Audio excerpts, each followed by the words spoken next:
Hey guys, this is DazTheTerrible and welcome back to another Call of Duty Vanguard video. And in today's Vanguard video, we're going ahead and discussing basically the review of the beta for Call of Duty Vanguard. I've had loads and loads of games. I managed to rank up, I think, mid-20s. So I did actually play quite a few games on both weekends, actually. So yeah, I'm going to be going over 8 good points, and I think I've got about 6 bad points, and we're going to be running through basically the things that they need to fix, or at least have a look at before the full game gets released on November 5th. But if you are new to the channel, then don't forget to hit that subscribe button and notification bell so you do not miss a single Call of Duty video.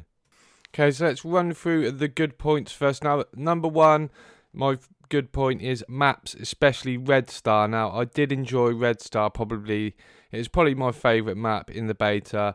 I think the other maps are a bit too small, especially when they do up the player bases for obviously tactical 6v6. Then you've got Blitz, which is, I think it's like 10, sometimes 20 players. I think they're way too many players for maps like Hotel, Royale, and a couple of other maps. But yeah, Red Star for me was my favourite map. Pretty good maps overall, so I'm really excited about that. Some of the Black Ops Cold War maps were not great, which is why I didn't enjoy the multiplayer as much. So yeah, maps really good. Number two is the gun attachments. Now you can in fact put 10 attachments on any gun in Call of Duty Vanguard. Now 10 attachments seems a lot, but it seemed to work really well. You could mess up your gun if you put the wrong attachment on. You would end up just hammering your fire rate, for instance, or your power of your gun. I think you can put different ammos into your magazines. I think it was pretty good. I'm really excited for the attachments. That there's 10 to go through, so that's one good thing. The third thing is weather effects. Now we only really got to take a look at weather effects is on Gavutu, I think it is, the map with the big ship in the middle. The rain effects I thought were really good. It was a little bit too misty in my opinion, but yeah, I'm excited to see what different weather effects will be in the full game when it does release. Number 4 is the settings. I like the fact that you could put your ping up in the top left hand corner, really good. I like the way that you can also put, I think it's your latency as well. So on PC, every PC player can do that in Warzone. They can do it in pretty much any game, and it'll tell them what their latency is and what their ping is as well. So it's really good to find out instead of having to press the start button as console players. We have to do that, but yeah, that's a really, really good addition to the game. Now, number 5 is the feel of the game. The feel of the game, it feels really good in my opinion, really smooth. A lot of people have been complaining on Twitter that it doesn't feel great. It feels like Modern Warfare. Not to me. I think it feels a lot better than Modern Warfare in my eyes. Just the feel of it, smooth.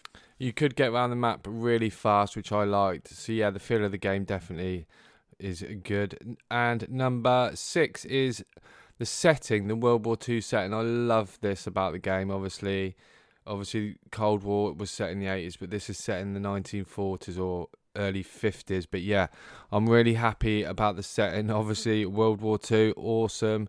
So yeah, that's number 6. Number 7 is the kill streaks. I did actually enjoy using the kill streaks. I had the glide bomber from World War II. I did manage to get the dogs a couple of times, which, yeah, one time got me no kills. Another time, I think it got me about 8 or 9 kills, which is good because I think you have to go on like a 10 kill streak to get dogs. But yeah, the kill streaks are good. Spy plane, I think you have to get 4 kills. Now, I do prefer score streaks just because it makes people want to play the objective a bit more. So I do prefer score streaks, but kill streaks I'm fine with that. But you do get people just forgetting the objectives and just trying to run around getting kills and getting their streaks. But yeah, the kill streaks are really good in this game. Number 8 is the modes, the tactical, like I said, the blitz modes. The amount of people you can put in a game is really good in my opinion. And yeah, that's one of the main things that I liked about the game. That obviously the first weekend you could only do 6v6, worked pretty well on the maps.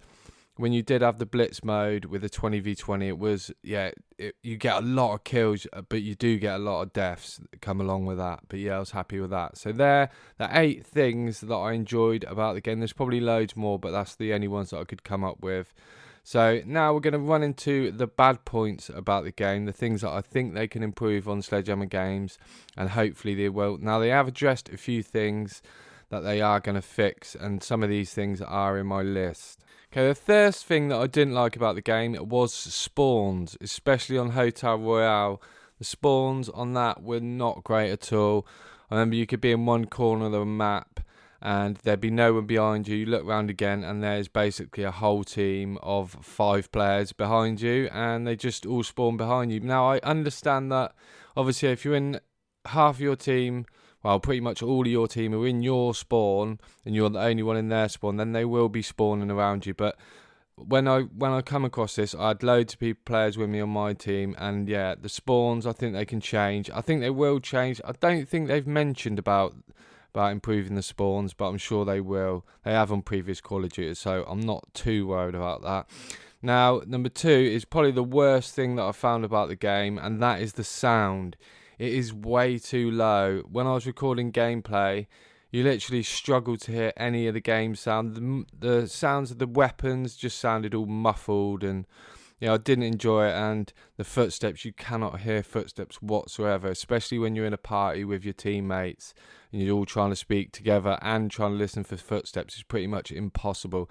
Now, Sledgehammer Games have released a tweet actually that said that they are looking at the audio, and when the game comes out it will obviously be made a bit higher because it is way too low. Number 3 is the TTK is slightly too fast in my opinion. It's like Modern Warfare. I think it's, you just get killed pretty much a little bit too fast in my opinion. World War II 2017, the one that I cover on this channel quite a lot, I think the TTK in that is pretty much perfect. It's a slightly longer TTK than Vanguard, and you just seem to not be able to react when someone shoots you. You can't really do anything. By the time you have time to react, you're dead. So hopefully they make that a bit longer TTK, but we'll just have to wait and see on that one. Number 4 is the operators. Now, when I was playing, I think pretty much every game you have your operators. Each person in your team is a certain operator. I found myself running past enemy players thinking that they were my teammates just because all the operators on one side are the same as on the other side. So you just got a bit confusing, and hopefully they change that. World War II was good because you obviously had the Nazis on one side and the Americans, or vice versa, and it worked really well, so you did know who the enemies are. Hopefully they can look at that. Whether they can change that or not, I do not know, so we have to wait and see for the 5th for that. Now, number 5 is the sun glare, especially on Gavutu. If you're running towards the sun, you cannot see anything, but they have released a tweet also saying that they are nerfing the sun glare, so I'm pleased about that. I think it was just ridiculously, you couldn't see basically if you were running into the sun, especially on that map. Now, obviously there'd be a lot more maps with more sun glare in them when the full game comes out with the 20 maps. So hopefully they reduce that. They've said they will, so I'm looking forward to them doing that. Now, the 6th and final point that I didn't like about the game was the disbanding lobbies. Every game you played, at the end of it, your lobby just got disbanded and you joined a fresh lobby every single game. I think it takes the fun out of it. I remember used to playing the old school Call of Duty, and you found a good lobby and you stayed in there. You try and beat your opponent who've whipped you in the last game, and you can go ahead and try and get some payback in the next game. But with the disbanding lobbies, it takes that away from it, and I didn't enjoy it. Now, the skill-based matchmaking, I didn't think was too bad in the beta, but I think they tone it down on purpose, so you do go out and pre-order the game when you do play the full game. I remember last year they done the same for Cold War.